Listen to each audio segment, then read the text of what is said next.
Australia's $200 billion secret plan to flood the Outback. Imagine transforming this into this. For over a century, that's exactly what Australia planned to do with its sun-scorched interior.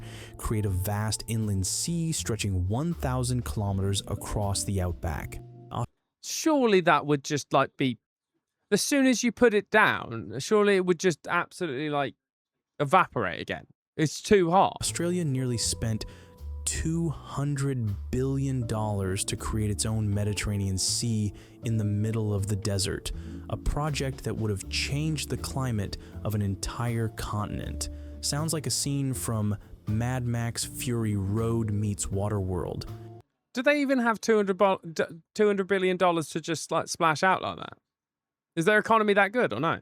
Interestingly, what many Australians don't realize is that an inland sea actually existed here once. The ancient Eromanga Sea covered much of Central Australia 140 to 100 million years ago, home to prehistoric marine reptiles and giant ammonites. In a sense, these inland sea dreamers weren't creating something new.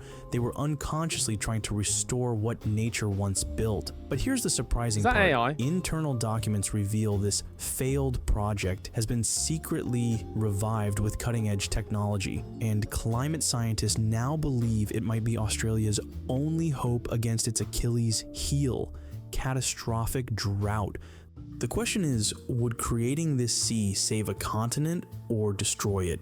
Fast forward to the 1800s, European explorers like Charles Sturt trekked into Australia's red center, expecting to find a massive inland river or lake. Instead, they found deserts. Sturt wrote in his journal, "I could not help thinking that some great convulsion had torn these regions asunder, but the idea of an inland sea never died." I mean, they do have a massive lake. He must have missed it. We've literally just watched a video that the Australia's largest lake. I mean, it dries up like what, half the year, but the other half it's like Australia's largest lake. I can't remember the name. So there is one like Lake Erie, yeah. So it's definitely a thing there. Maybe he's just went like 10 miles down the road. Enter John Bradfield, the Einstein of Australian engineering. In the 1930s, fresh off designing the Sydney Harbour Bridge, Bradfield proposed redirecting floodwaters from Queensland's tropical rivers into the Lake Eyre Basin, a depression 15 meters below sea level. His plan was a 2,300-kilometer network of dams, pumps, and canals to fill the basin, creating a sea larger than Belgium. Think of it as Australia's version of the Panama Canal, but instead of connecting oceans, it would terraform a desert. Bradfield argued this inland sea would cool the continent's climate, generate hydropower, and create farmland rivaling California's Central Valley. But here's the kicker, Lake Eyre already occasionally floods. Every decade or so, monsoonal rains from the north transform it into a temporary wetland. Bradfield's scheme aimed to make this permanent. Why the obsession with Lake Eyre in the first place? Is it pink, or is he just showing an image to make it look cool? Let's break it down its mechanics. Australia's outback is a giant bathtub. The Lake Eyre Basin covers 1.2 million square kilometers, 17% of the continent. Its lowest point, Katy Thonda Lake Eyre, sits 15 meters below sea level. During rare floods, water rushes in from rivers like the Diamantina and Cooper Creek, filling the basin in a matter of weeks. But there's a catch. The basin is endorheic, meaning water flows in but doesn't flow out. In a wet year, Lake Eyre becomes a shimmering oasis. In dry years, a salt-crusted wasteland. To create a permanent sea, you'd need to overcome 3 hurdles. The first is water volume. Filling Lake Eyre requires 300 cubic kilometers of water, equivalent to 600 Sydney harbors. The second is evaporation. The Outback's 40-degree Celsius summers evaporate water 10 times faster than rainfall. And the third is salinity. Without an outlet, salt would accumulate, turning the sea into a dead sea down under on steroids. For Right. perspective, the Caspian Sea, the world's largest inland sea, holds 78,000 cubic kilometers of water. But I might be really stupid here. And I am. But so that's an inland sea. Now, why is Lake Erie, if you made that permanent, why would that not be a sea? It feels too big to be a lake. Like, am I being really silly there? Like, I'm curious. Like, that's massive. If you've managed to fill it up and it was permanent, and it didn't have like anything coming from the outside, would it be an ocean or would it be a lake? I don't know who decides these things. Like that to me, that would be smaller than Lake Erie, no? Because it's Europe and it's kind of small. Everything's kind of micro-sized, right? And that's a dead sea. But then you'd have a dead lake, or would they change it? I don't know. Bradfield Sea would be 0.4% of that. Still, it's like trying to fill 12 billion Olympic pools in a desert. Bradfield's I feel like if it connects to the ocean, it becomes a sea. See, that's what I thought. But the Dead Sea is an inland sea. I don't. I again, correct me if I'm wrong. I don't feel like it is connected. Is it? Like that's what I assumed. A lake is just like self-contained, right? And then one is sort of connected to an ocean. I don't know if it's a sea because of the salt content, right? So what if you dumped a bunch of salt in it? Caspian Sea is not the Dead Sea. No. But it's like it is a Dead Sea. No, is that what he said? Or am I linking wrong? Because he mentioned the Dead Sea and then 5 seconds later he mentioned the Caspian Sea. My geography is not that good. plan captivated Depression-era Australia. Politicians hailed it as a jobs bonanza. Farmers dreamed of irrigation, but by the 1940s the scheme stalled. But why?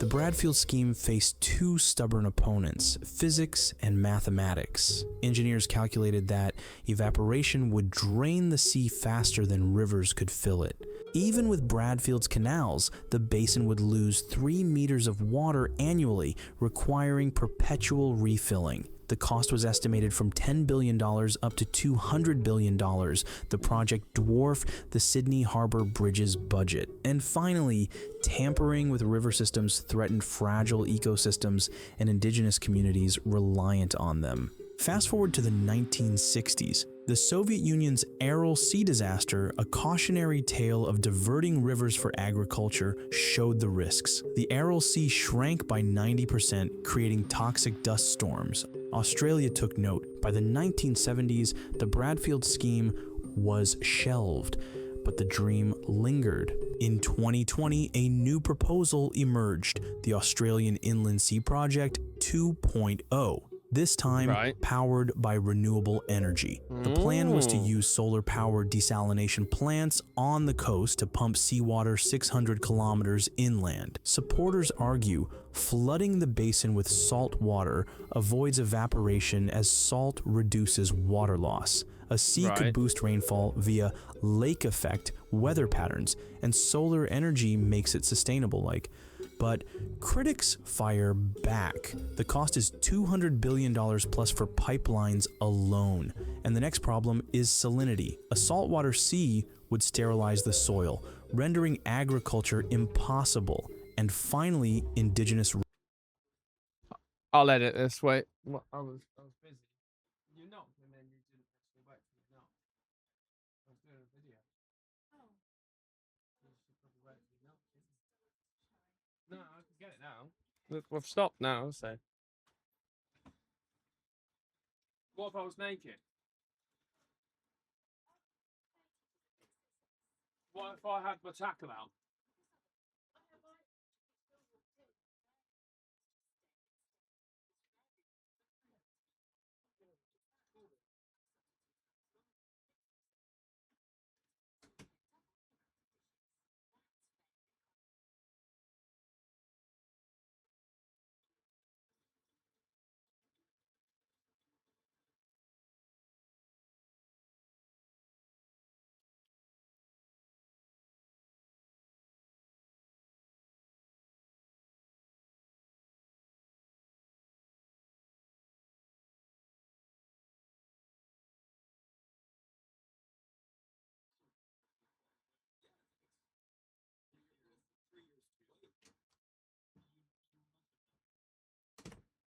Right.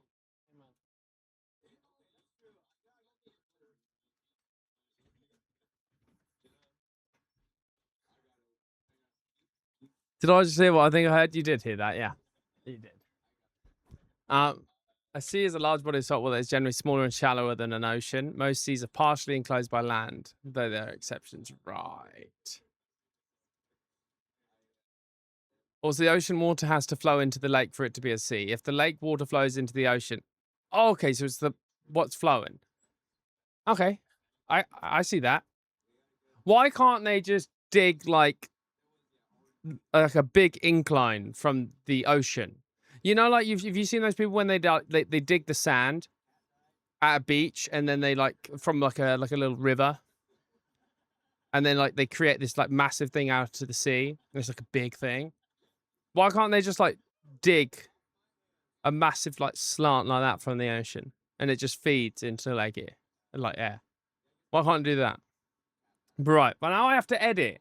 She does the knock. She goes knock knock, and then she just comes in. And I'm not gonna lie, I'm surprised I didn't do a jump scare because the head was just poked round the corner of the backdrop. So my question's valid. What if I was naked? What if I wasn't streaming? Right. Rights. The Lake Eyre Basin is part of the Arabana people's ancestral land. Climate change adds urgency. Australia's It's their land. Do they still live around it then? But it like floods. Surely there's no like place to live there. No? droughts are intensifying. The 2019 to 2020 Black Summer saw entire towns run dry and a lot of people and animals suffered. Could an inland sea buffer against drought, or would it be a band-aid on a bullet wound? No one knows. Do you guys even believe in climate change? Because some of you flamed me even for mentioning climate change in the... Don't listen to YouTube comments, my friend. I'm in the UK right now. When I was a kid, it was a lovely summer. Nothing killed me. Nothing attacked me. This summer, I had to buy an aircon. Now, I don't know if we, no, you can make the argument, are we causing it? Was it going to happen anyway? But I tell you, something's not right. It used to rain. Rain and summers that make you want to go abroad. It's getting to a point where I might actually stay here for holiday and then moan that it's hot here instead. So don't listen to him. biggest dam in the world, the Three Gorges Dam video. Let me know your thoughts in the comments. If That was a good Australia plug. built the inland... That was a good plug. Use the controversy of the comments to plug the video in this one. I see what you did there. So let's see if the Australians made a sea. See tomorrow, here's what would happen. Within the first year, the basin would fill to 30% capacity, creating a shallow lake visible from space. By year 3, salinity would reach critical levels, turning the water turquoise. By year 5, microclimate changes would begin, with rainfall increasing by up to 15% within 100 kilometers. By year 10, coastal-like cities would develop around the shores, becoming Australia's newest real estate boom. By year 50, the ecosystem would either collapse due to hypersalinity or create a thriving new biosphere, unlike anything in modern Australia. Here is what's interesting. 5 million years ago, the Mediterranean Sea almost evaporated completely, and it was called the Messinian Salinity Crisis. Then the Atlantic burst through Gibraltar, refilling the basin in 2 years, and the result was a biodiversity explosion. Could Australia's inland sea trigger similar renewal? Wait, so there's a world where my favorite place to go on holiday would have just been like messed up. It would just been dry and salty. Oh God. Well, oof. Dang. If you haven't been to Greece, go. It's feasible, but as we've seen, the plan faces a complex web of challenges. The Mediterranean refilled naturally with seawater. Australia... Stupid island up there. A stupid island. Silly little layout for a place, isn't it? Australia's scheme relies on artificial pumps, a fragile lifeline. But we have seen similar feats in Egypt's Tasha Lakes, which was created artificially in the 1990s, or Lake Kariba in Zambia and Zimbabwe. It's slightly smaller than the state of Delaware, and it is the biggest artificially created lake in the world. In 2023, architect firms proposed solar cities around the hypothetical sea, self-sufficient metropolises powered by renewables. Imagine Dubai-style skyscrapers rising from the outback, surrounded by algae farms producing biofuel. Yeah, why don't they? Like, okay, this might be a really silly question, and again, remind me if I don't. If I am being silly, sorry. Why fill it with a sea? What? Surely you could just make the outback one big solar farm. Like, why put water in it at all? Just make it all solar panels. I mean, it's literally just getting scorching heat all the time, right? Have that like redirected somewhere, and then come up with a system of just cooling the areas that you do live in. Cost? Yeah, but this is going to cost like a bunch anyway, right? Like this one's like, oh, we could maybe make our country better, or oh, we could absolutely ruin it.